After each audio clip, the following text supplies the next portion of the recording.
Hello chums, Robert Ross, comedy historian, again for the second of these little films I'm sending down the line to you. Trying to spread a bit of joy if I can in these crazy times we're going through.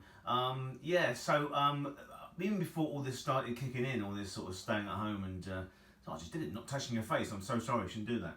But even before that, I used to do on my Twitter account, Robert W. Ross Esquire, I still do a daily love quote, a poem or a quote from a film or a bit of prose or a song lyric or something. I always do those because rather than spreading, pain and despair, I try and put a bit of love and light into the world if I can. So that's still on Twitter if you fancy looking at those in the morning.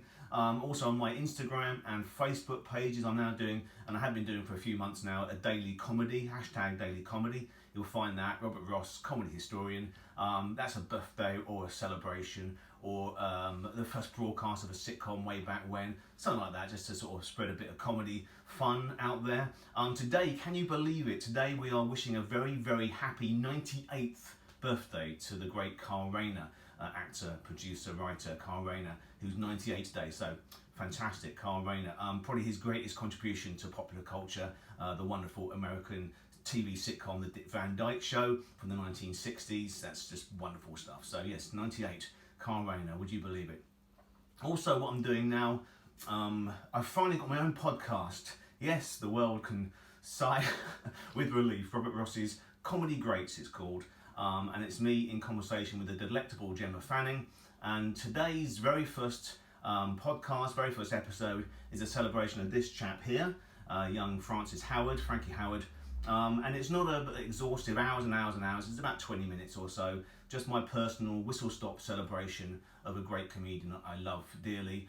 So don't expect an absolute exhaustive history for that by my book, The Complete Frankie Howard, but that's the thing today, we're launching that, so we do one of those every other day or so, Robert Ross's Comedy Greats. So there we go, and talking of this film, Jumping for Joy, when you're not watching the BBC, be proud of the BBC, watch the BBC, but alternatively, please tune in to Talking Pictures TV, Freeview 81 and across the board, run by my good friends Sarah and Noel and Neil. And this film, one of Frankie's very earliest starring vehicles, Jumping for Joy, has just had its premiere on the channel a few weeks ago, and that's going to be running again over the next few weeks. So if you do see it pop up, Jumping for Joy, starring Frankie Howard, it's a brilliant little romp. So tune into that. And I suppose that's it really. Please tell your friends about this. My YouTube channel is now live. The podcast is going to be live later on today. And I suppose we should keep cheerful, keep smiling, keep well, and celebrate another amazingly long-lived person today. Dame Vera Lynn is 103 today. Happy birthday, Dame Vera. Stay well. We can't lose you. The nation will crumble. So I suppose, like any great third-rate comedian and performer, I should finish on a song. So how about a bit of We'll meet again, don't know where, don't know when. Keep well. See you soon, man.